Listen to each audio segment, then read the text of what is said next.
Okay, well, thank you all for coming, I appreciate it. We'll get started respecting your time. For those of you that might not know me, my name is Bruce Teese.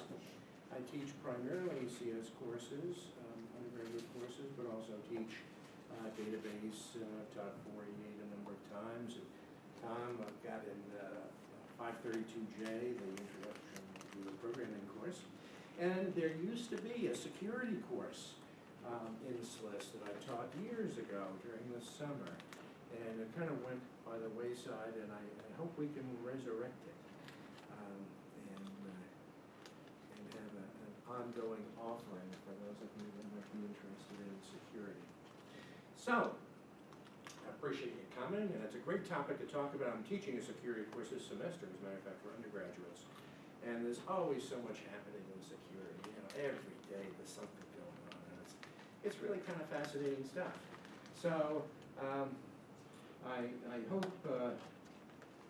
this is not what I'm going to do today. None of you have newspapers in front of you, so I hope you find this interesting. But what I basically want to do is talk about last year, what occurred last year in the world of security, various breaches and compromises and issues that came up, which you'll remember as I talk about these things, because they were very much in the news. And then talk a little bit about what we can expect this year. Now we're 2 months into this year already, and a tremendous amount has happened already.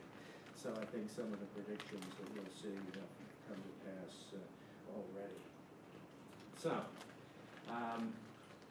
let's start just talking about some themes. A lot of companies produce various reports about the past and the future with respect to security. HP just came out with a cyber risk report a couple days ago. And this is it. It's 76 pages long, and I thought I'd read it to you here, starting on page 1. But I've distilled it down into those themes that we can just talk about, just a general overview of themes that prevailed in 2014, and then we'll look at specific examples. That'll probably be more interesting to you. One theme, well-known attacks and techniques are still commonplace. The hackers are doing the same stuff they've always done. Found vulnerabilities, bugs in software, and exploit those vulnerabilities.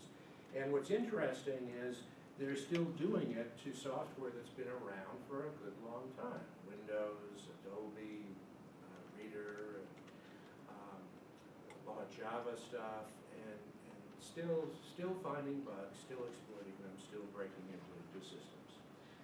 Misconfiguration is still a problem, which is intriguing. Now, what I'm talking about is misconfigurations largely of servers that are out there that we interact with, and people are still misconfiguring them in a way that data is easily leaked, that hackers can find files they shouldn't have access to, read them, find out information they shouldn't have access to. Newer technologies, new avenues of attack, mobile phones certainly. I think that's going to be in just about every prediction for this year, that more and more attacks against mobile phones. But there's also, the Internet of Things, IoT, that you've probably heard about, where we're hooking up everything to the internet now. Certainly smart TVs. We replaced our garage door openers last summer at our house, and for $50 I could have gotten a module to connect the garage door openers to the internet. Okay. I didn't spread for the $50. Well, as being interested in technology, I'm also cheap. But,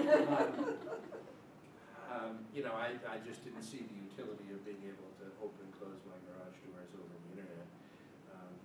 But, some people might want to be able to do that. And,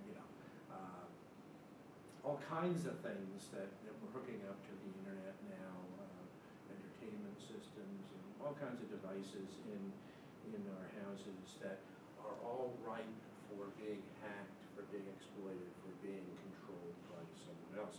I think one of the big things will be our cars, and the ability to hack into the network that's in our car and to control the car. You know, sometimes you see as themes in various, CSI type shows or that kind of venue of prominent officials dying in a car crash, that kind of thing, and an unexplained car crash. And it could very well be a hacker that hacked into the car and caused it to crash. So those kinds of things are doable and likely to see. Gains by determined adversaries. I don't want this talk to be a real downer. I can feel myself getting down already. I don't want to be an alarmist. I want to be more of a realist. Determined adversaries. It used to be, teenage boys that would enjoy hacking into a website, defacing it, and doing things that they shouldn't do that were not that destructive. Now we're talking about organized crime, serious hacking, certainly by the government and state organizations. You can go get loads and loads of jobs available in the military and the federal government to try and protect us from hackers. And there are loads of organizations out there that are very well funded whose job it is to attack all kinds of things, financial institutions, infrastructure, Stuxnet, which was a famous virus from a couple of years ago that was one of the first ones that actually controlled physical things. It controlled reactors in Iran and caused them to spin too fast or something, and they a little hard. It set back Iran's nuclear capability a significant amount of time, and it's been purported that we and Israel, I think, give back to them, and I wouldn't be at all surprised if we did. So the adversaries are pretty competent, pretty determined, have loads of money behind them, we'll talk about Sony and what happened to them, but that just wasn't some guy fooling around. That was a pretty significant attack, and the attack that was in the news recently about $1 billion stolen from banks. That was a serious thing. Cybersecurity legislation on the horizon. This is something we'll start to see a lot more of with respect to protecting our privacy. Try the right balance between security and privacy. Legislation issues relating to requiring companies to report when they've been hacked and when they've been compromised, which is a good thing, so we as consumers can take the appropriate action if our credit card has been stolen or something like that. Also legislation that requires companies to provide some level of security for their system. So that's a good thing. I think we'll start to see a lot more of that. The challenge of secure coding. All of this usually, about half of the issues that occur these days are based on insecure code that has bugs, right? Code that has bugs, people find out about them, take advantage of them, exploit them, and hack into a system and do things they shouldn't be doing. So that's an ongoing challenge.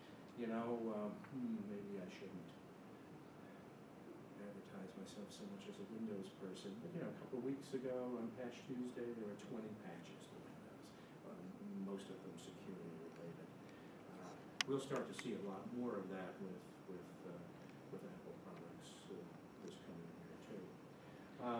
Complementary protection technologies. It used to be fairly easy to protect yourself, or an organization to protect itself. Set up a firewall, restrict who has access, and you're done. But it's much more difficult, because there's so many points of access, ways of getting into systems. Antivirus, anti-malware software. One study recently said that catches about half of the problems. There are other avenues for attack that those types of protection don't save us from. And so organizations now are forced to put in multiple levels of defense and use multiple strategies to kind of protect themselves. So these are some of the themes from 2014 that this report identified. I'll give you some examples, and I think they're fairly accurate. 5 biggest security failures. I could have done 10, I could have done 15, I could have done 20, but I thought 5 was a good starting point. Anybody ever use Snapchat? Now, that gives you the ability, you take a picture, you maybe put some text, you send it to somebody, they look at it, and it disappears, right? That's what Snapchat is all about? Yeah. Well, anyway, that was compromised at the beginning of 2014, and 4 million username, phone number records uploaded to the internet, and then loads of pictures that were supposedly deleted were posted online, not particularly good, and then some email that revealed some business secrets, revealed that was not complementary to Snapchat and Sony. The reason I'm hesitating here is because I should introduce a term, because it's a thread through all of these, and that's PII, personally identifiable information. I don't know whether you're familiar with that term, but and the definition varies depending on the context, but it's basically about what information is necessary to uniquely identify an individual. And your name, that might not be enough because there's a lot of John Smiths in the world. Your name and address, that's getting closer, but there could be 2 people with the same name and the same address. You start adding information, birth date, that begins to narrow things down, social security number, oh my. Begins to narrow down the identification. So on most of these hacks where information has been stolen, the goal is to get personally identified information, to do identity theft, to borrow money in your name, all kinds of things, to hack into your accounts, get access to your money. So that's kind of a thread through all of these attacks, is just to collect information. So 4 million, and the figure of merit here is how much information was stolen. Here are some other vulnerabilities with intriguing names that were discovered this past year that opened the door pretty wide for exploitation. Heartbleed. Now, do you remember hearing about that? Anybody? That ring a bell with anybody? Heard the name Heartbleed? Has to do with a flaw in some really old software that, old being 10 years, software that was thought to be quite secure. Now, it says OpenSSL. SSL stands for Secure Socket Layer, and that's the software that protects us when we do financial transactions on the web. You probably heard that, when you're interacting with your bank or LLB, look for HTTPS up in the URL. And if you see HTTPS, the S stands for Secure Socket Layer, you're protected. And that's true. All the data that's going back and forth is encrypted, and there's a certain amount of authentication there, proof that you are dealing with who you think you're dealing with. Well, anyway, a flaw was discovered in that software, a very serious flaw that made 500,000 servers vulnerable to attack and being taken over. So that was a real unexpected flaw. It raised the question about open software development, which was always thought to, one of the benefits was with so many eyes looking at this source code, this software, that it was more secure and bugs and flaws would be detected more readily. So people are beginning to question that whole movement. Shell shock is another problem. Bash command line interpreter, what's that all about? Well, we're all used to interacting with our systems through a GUI, right? You click here, you click there. Well, just about all operating systems, you can interact with it on a command line where you type commands, specific commands. On a Mac, you bring up the terminal window or Windows machine, the command line interpreter, and you can type commands. On Unix machines, which are the machines that are running all the servers, you know, the Amazon server, the Siemens server, web server. On Unix machines, and a Mac is a Unix machine, really, that's what's underlying it all. There's the command line interpreter is called a shell. And you can run programs from it, you can configure the machine, you can get a little bit closer to the guts of the machine by interacting with the command line interpreter. Well, maybe that's a 488 topic, and you know all that. Anyway, there are a lot of different shells, and one popular one is the Bourne Shell. And that was improved. And of course, what would you call an improved Bourne Shell? You would call it a born again shell, right? So computer science people do have a sense of humor. So the bash shell is the born again shell, and this particular problem, shell shock, allowed hackers to get to command line level on a server, and then they could issue commands to run scripts, to run programs, to do whatever they wanted. Not good, not good. So that was a problem. The poodle, now let's see, I don't remember, that does stand for something. I don't remember what it stands for. That is the acronym. That again is a SSL problem, and then we're relying on the secure socket layer to protect us of all our transactions.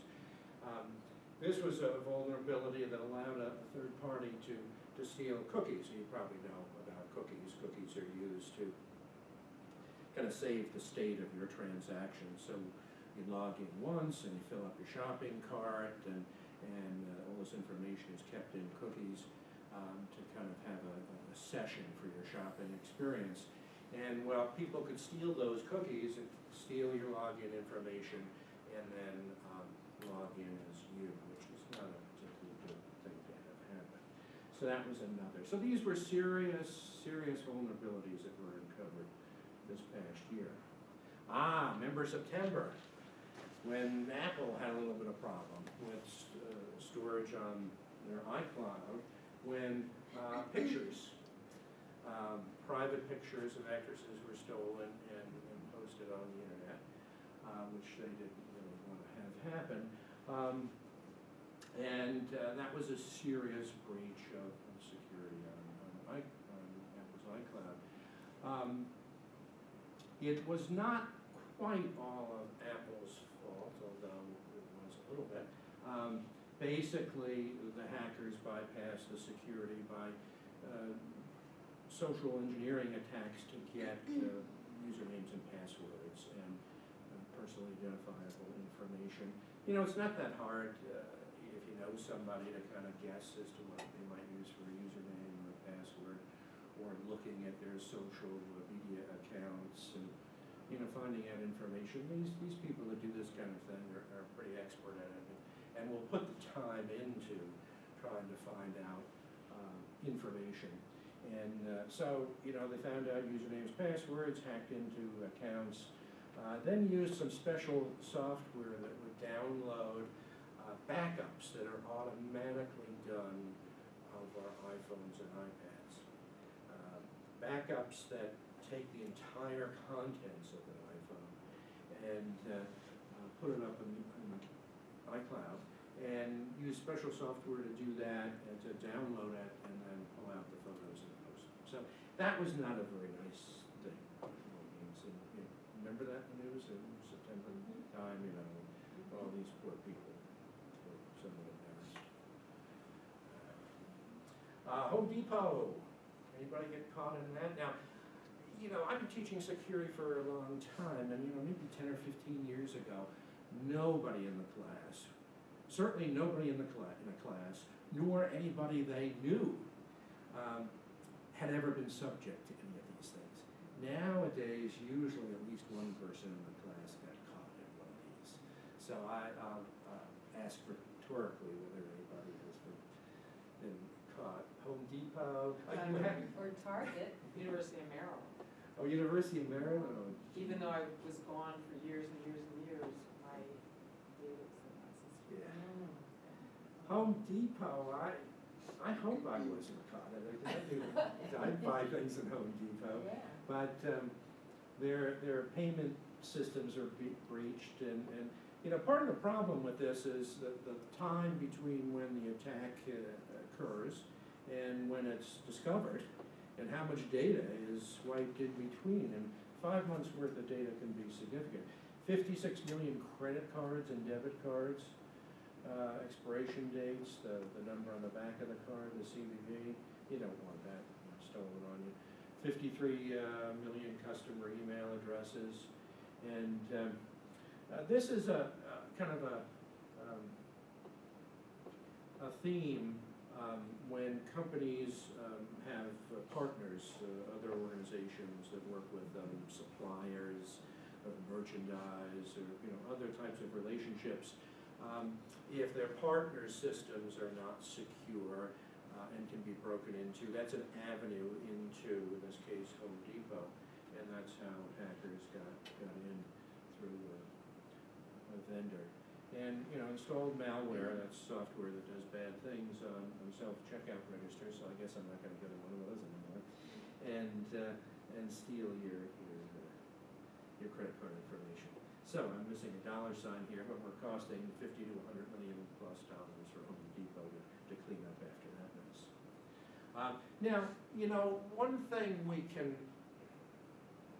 conclude to some degree erroneously is I'm showing you all these big companies and big organizations that were hacked and the losses, and we might think, well, gee, that doesn't relate to me, unless my card was specifically stolen, who cares? Well, it does in a sense, because, who $50 to $100 million, who's paying for that? Somebody's paying for it, and it's not the companies that were hacked. They'll just make up the difference in raising prices, or one way or another, we pay for it. So, there is an effect on all of this.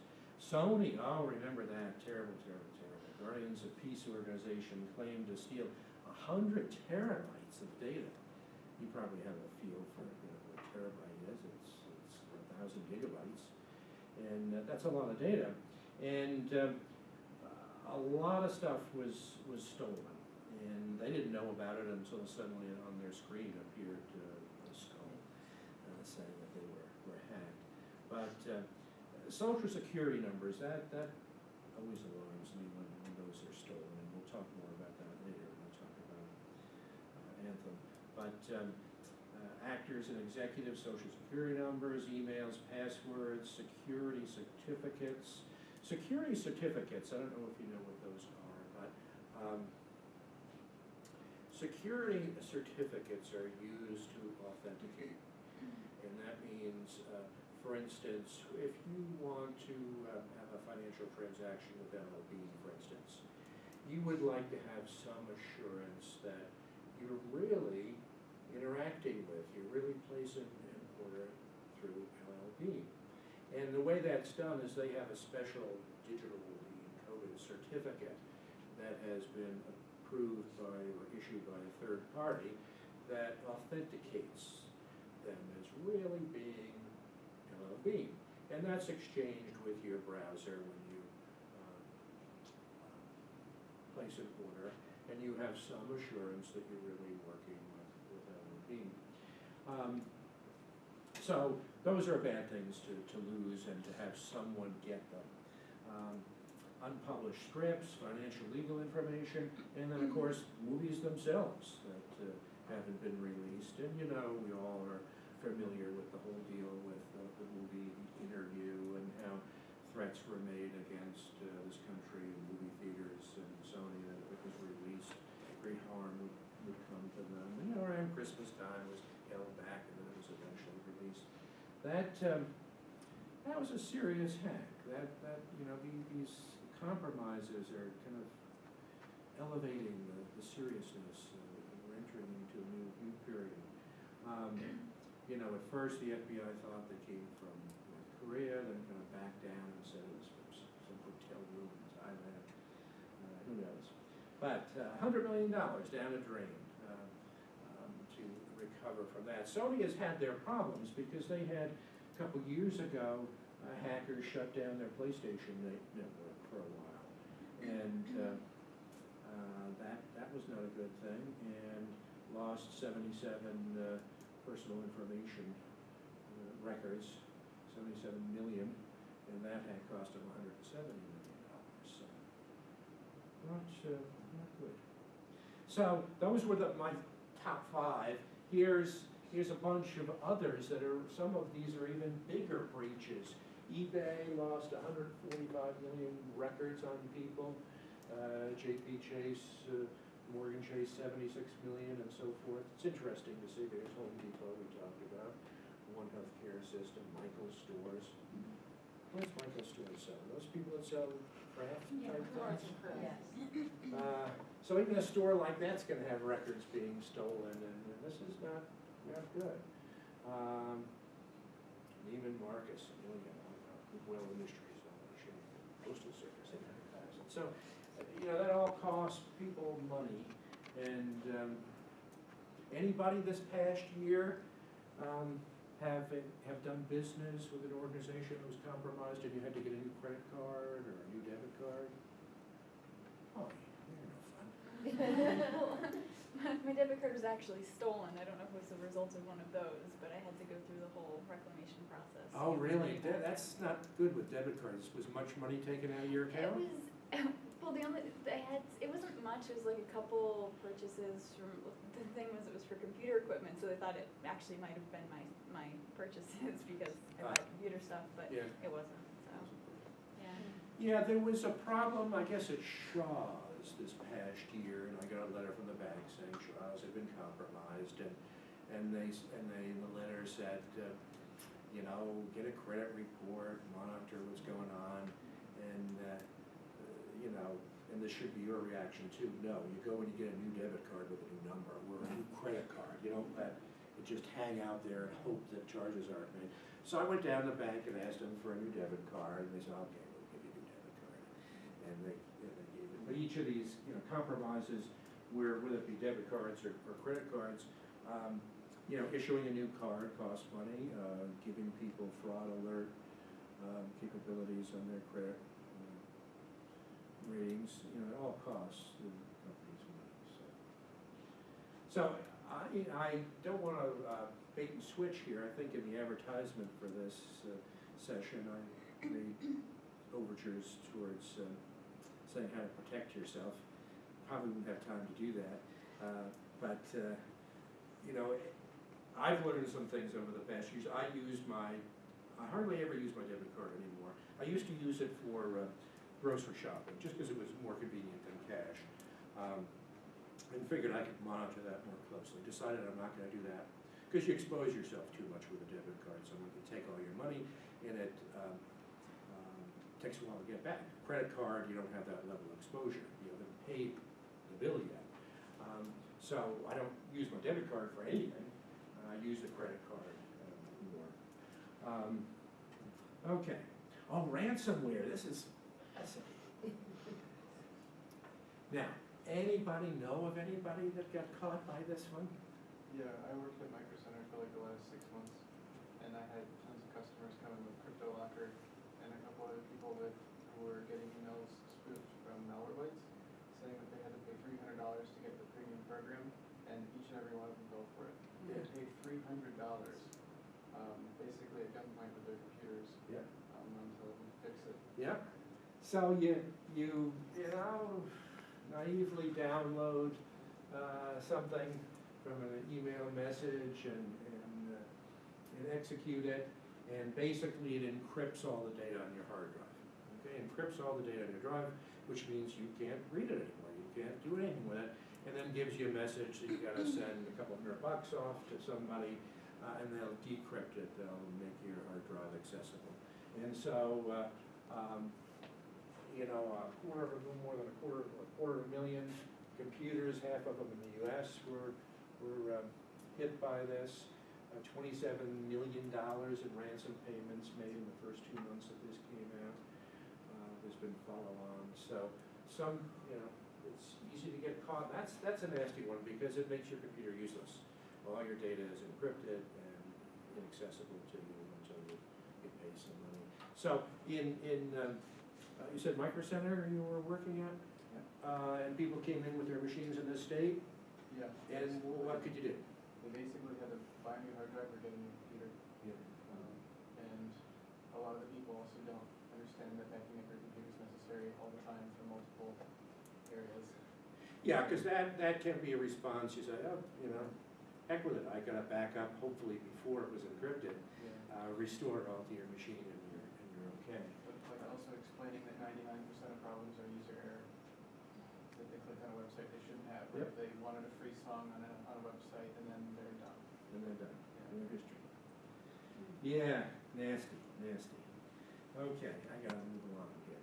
Okay, so we're done with 2014. It was not the best of years. There were a lot of breaches, a lot of money stolen, and a lot of compromises, and that was just the tip of the iceberg that I showed you there. How about 2015? There are a lot of people predicting what this year is going to be, and I've got a few of them here. And you'll see some commonality.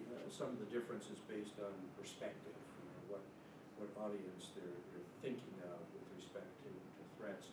People at PC World maintain that there'll be an increasing number of vulnerabilities in Internet of Things type devices. Understandable. We can expect that. So, you know, your neighbor will be opening and closing your garage door and starting your car and turning on your TV and making the toaster burn your toast and that kind of thing. Much more sophisticated denial of service attacks. Now, a denial of service attack classically is when someone floods a server with so much traffic on the network that the server is not able to do what it normally does.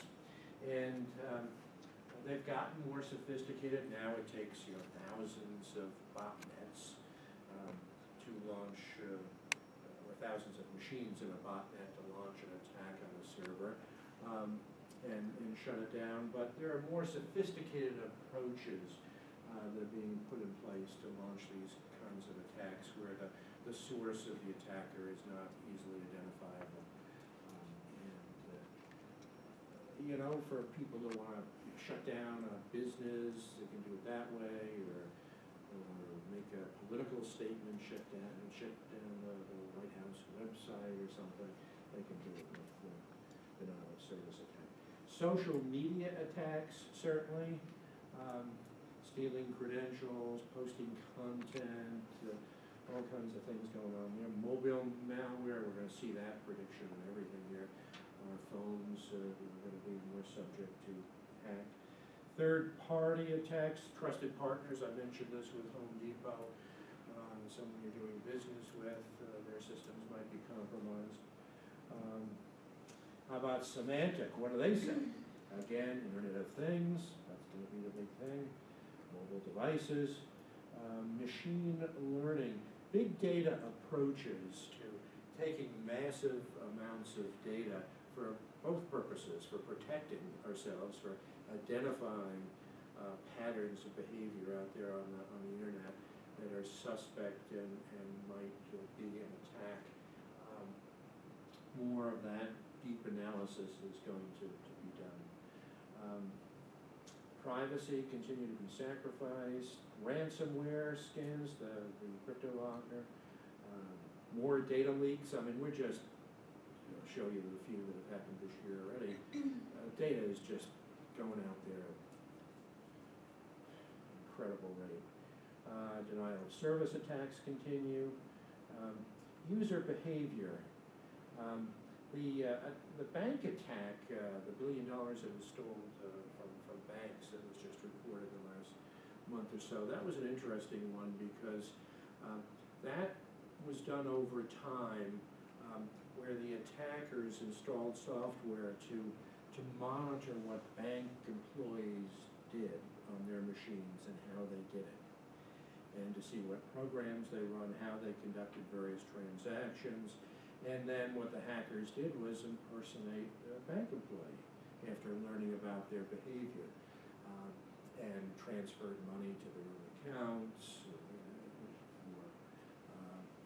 were able to basically tell the ATM machine to empty out its money, send somebody a money mule, they call them, send somebody to an ATM, and the ATM suddenly starts spewing out all its money. And so that's a behavioral type analysis of looking at how people normally use systems and then exploit that. The cloud, I'm still leery about putting data out in the cloud, you know, I don't trust it. And there's a lot going on. This comes back to something I said earlier about legislation, but strengthening government industry partnerships, sharing data, sharing information about attacks and exploits, and working more closely together. McAfee, what do they say? Oh, cyber espionage. This is big time stuff, you know. This is big time stuff. I don't think I've been successful with my security class. I'm always trying to convince them, hey, go join the military, work for the government, you know, learn how to attack everybody under the sun. You know? I just haven't convinced them that they should do that. But maybe doing it for the federal government is better than joining the mafia. I don't know. But organized crime certainly is big into this kind of thing. Again, Internet of Things, privacy, ransomware, mobile, point of sale. That was the Home Depot hack is getting into now that all the cash registers are on the internet. Hack into them and affect how they work. Malware beyond Windows, since that has been such an easy target, more attacks against Linux and Unix that are running our server, and all the operating systems that are embedded in TVs and routers. Industrial controllers, I don't know whether you've ever heard the term SCADA, S-C-A-D-A, and I should know what that stands for, but it isn't coming to thought at the moment. It's systems that control industrial control processes. So it's systems that control the power grid, systems that control, you know, traffic systems, traffic lights, those type of systems. That is not going to be nice when those hacks against those are more successful, because it has too much effect on us all. And that's the critical infrastructure vulnerability too. There's a lot of redundancy built into the internet, so parts of it can go down and the rest will survive. But you know, we all read about how different countries will cut off access for their citizenry to access the internet in China and other countries. And so it's still possible to do that kind of thing, and you know, hackers might very well do that as well. I think this is the last one. ThreatStream, their perspective is more the enterprise perspective, so what a company should expect to see. More point of sale. They're expecting, and this is intriguing, that the insurance business will get into selling policies to protect companies against breaches. Cyber criminals leveraging APT, Advanced Persistent Threat. That's my father's initials, APT. Well, anyway, this is just, advanced persistent threats are just very, very serious, well-funded hackers that will take months and months to launch an attack and to really explore the systems. A lot of these attacks are against a specific company, against a specific nation, and they'll spend months collecting data about the systems, the software, the versions of software, how it's being used, and where the vulnerabilities are, and then launch the attack to be as devastating as possible. Apple products increasingly targeted, mobile again, big data, I mentioned that briefly before, big data techniques used to try and predict the behavior of hackers. More sharing of information. There's been some executive orders and some reports out of Washington to encourage, there's a threat data center sharing data. data sharing center been set up for companies to report attacks, politically motivated attacks. No sense sending in tanks, just shut down their financial system, shut down their water distribution system, shut down their reactors, do all that. Shut down their air traffic control system so they can't even send their planes out. Honeypot, anybody? Now, I know what a honeypot is, but where does that come from? Does that come from Winnie the Pooh? It might. What was it in Winnie the Pooh? It was honey, he always had pots of honey, yeah. And what did he do with it? Just to eat it? He'd stick his hand in and just, he was, anytime there was honey around, he'd just go like, yeah, this is his thing. Okay. So. Well, a honeypot in this context is when an organization sets up a server to look just like one of their servers, but it doesn't have critical information on it. It just looks like it has critical information. Set it up, put it on the network, and then wait for it to be attacked. And let it be attacked and analyze how it's being attacked and collect information about the attackers. And that's a popular approach to try and catch real attacks before they happen, to learn something about your attackers so you can prevent the real attacks.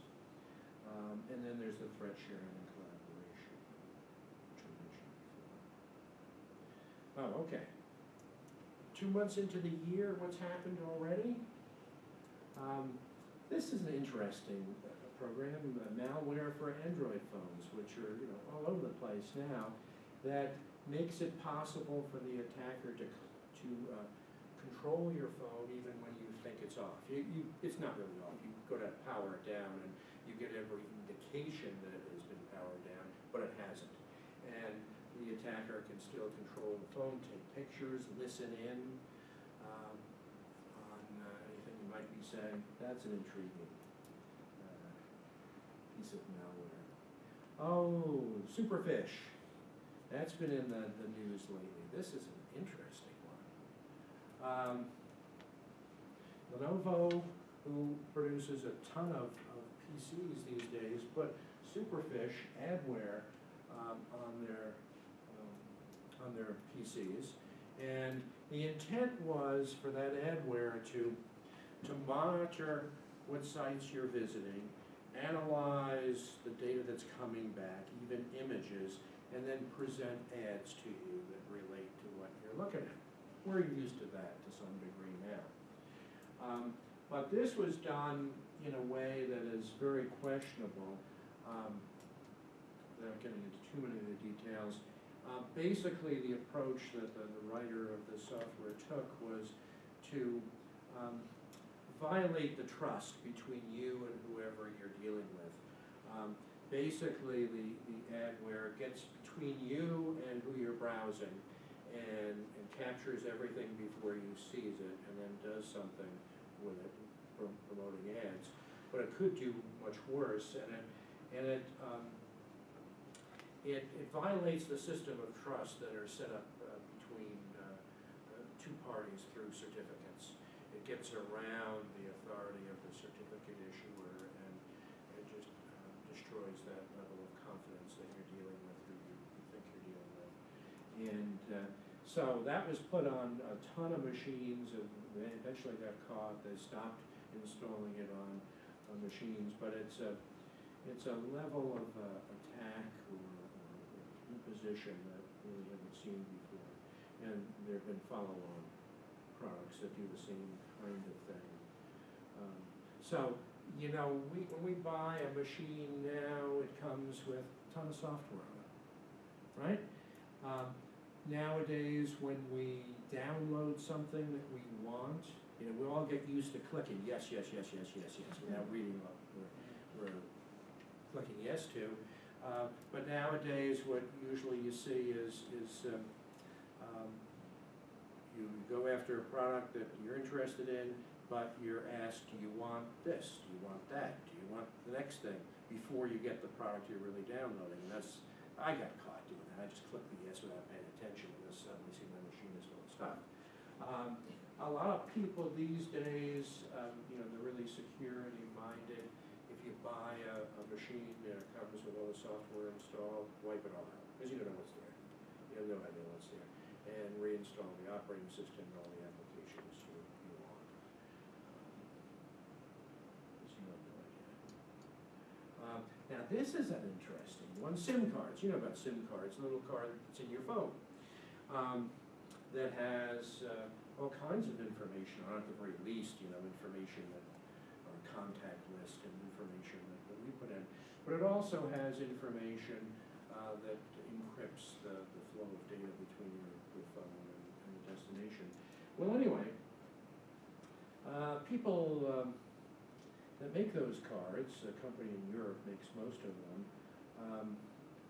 there is a little compromise to those cards that allows NSA, the National Security Agency, and its British counterpart to monitor conversations. They have access to the encryption keys so they can decrypt your conversations. So that's a bad one. That's a bad one. There's the bank, $1 billion and 100 financial institutions that was just came out of the news. And I've talked a little bit about that, the human behavior monitoring and all of that.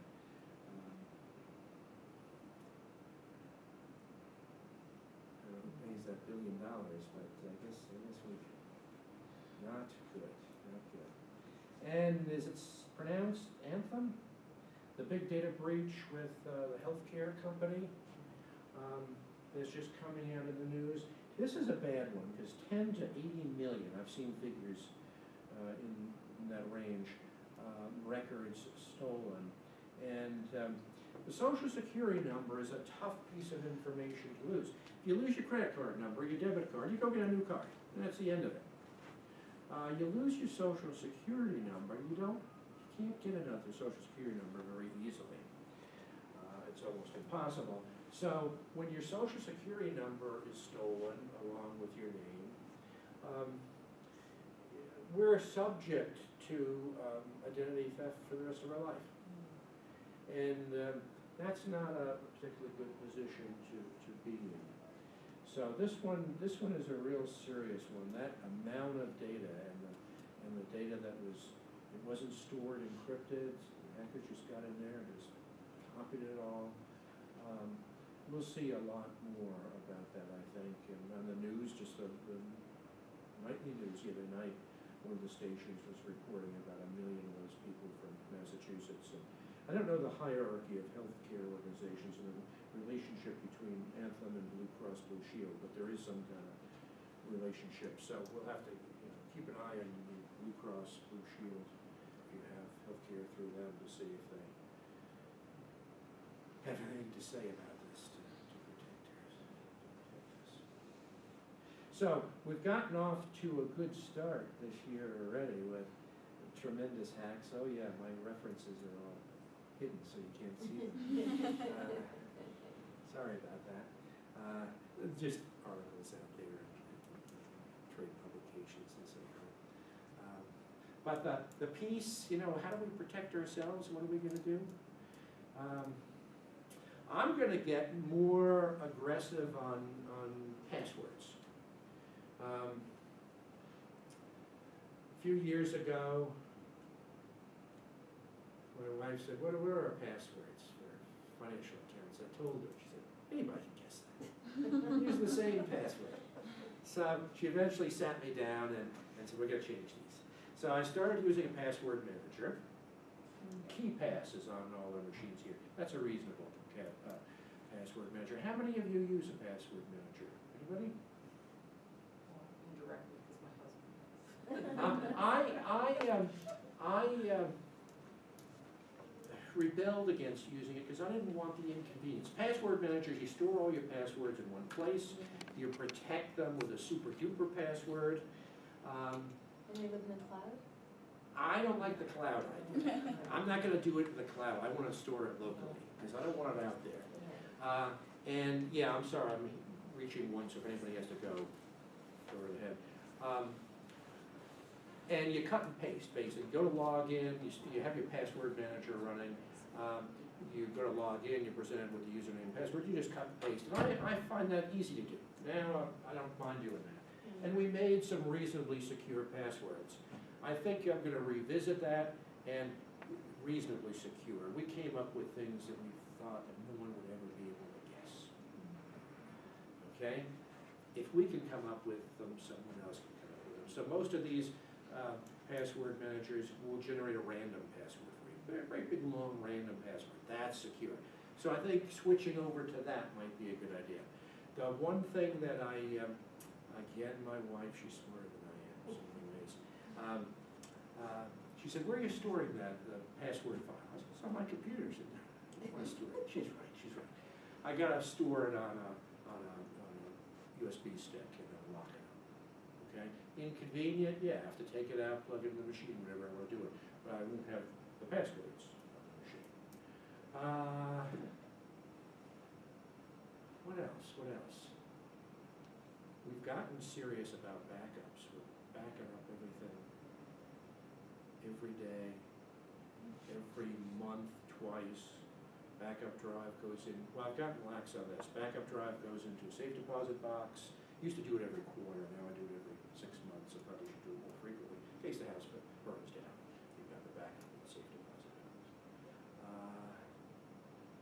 What else was I gonna do? A whole bunch of things that I thought I was gonna do. Oh, yeah, my wife heard a woman that's the head of Homeland Security, is it? Was asked, how often do you change your passwords? She said every 3 weeks. We changed ours 2 years ago. Okay, so I think it's time to change passwords.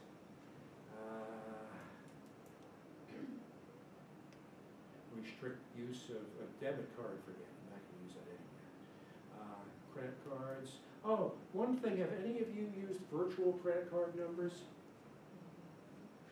I've always wanted to do that. You know, Citibank, that's our main credit card. You can, they will give you a virtual credit, one-time use only credit card number. So you access their website, you say you want a virtual credit card number, you cut and paste it, and you use it once. And then, so if the merchant, gets compromised, it's of no use, because it's a one-time use. I really should try and use that more. Now, this is something I've got to investigate. I may be under the illusion I'm safer if I use PayPal rather than using a credit card number. I'm thinking it's safer because you give your credit card number to your online merchant and they got it. But if you use PayPal, when you go to pay, you leave the merchant's site and it goes to the PayPal site, just one place. You pay there through them, and then it's back to the merchant. So the merchant gets his money, but he doesn't have the payment information. So I'm thinking that, and I have to investigate this a little bit more, always try and pay by PayPal or a virtual credit card. Yeah. I have one more. Yeah. Like two-step verification that you can opt in on some websites where you can put in your login information and it prompts you with an email every single time. Yes. Randomly generated. The two-factor authentication, so, some organizations, BU got burned badly a couple of years ago, and somebody hacked into their employee system and redirected automatic payroll deposits to the hacker's account. And so they instituted a two-factor authentication. So you're going to log in, password, and username, then you get a telephone call. And if you don't answer the phone,